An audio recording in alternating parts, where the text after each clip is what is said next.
هنكمل بقية الحروف المزدوجة في اللغة الكورية، وده آخر حرف معانا في الحروف المزدوجة، ويبقى الهانجل في اللغة الكورية كلها خلصناه. قلنا الحرف ده س س س ش ش ش س س س ش ش سين أو شين سين أو شين، إنما ده صا صا صا صا صا خفيفة مش صاد، لا صا صا صا خفيفة.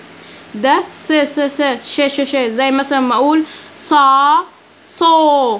طب مع الياء شا شو شا شو، خلاص. طيب انما ده بقى صا صا صا صا صا صا صو. ممكن اكتبها كده ممكن اكتبها كده، الاتنين صح، عشان في ناس بتقول ان الشكل ده غلط والشكل ده هو صح. لا، انا ممكن اكتبها كده صح وكده صح، الاتنين عادي ماشي. يبقى انا بقول هنا صا صو.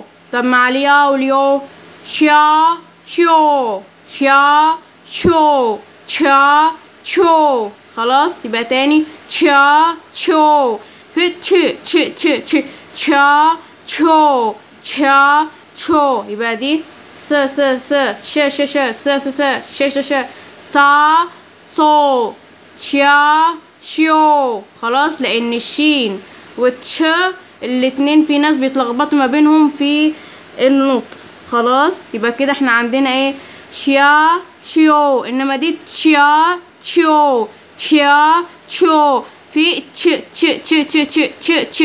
دي شا شيو، اقصد شيا شيو، دي تشيا تشو.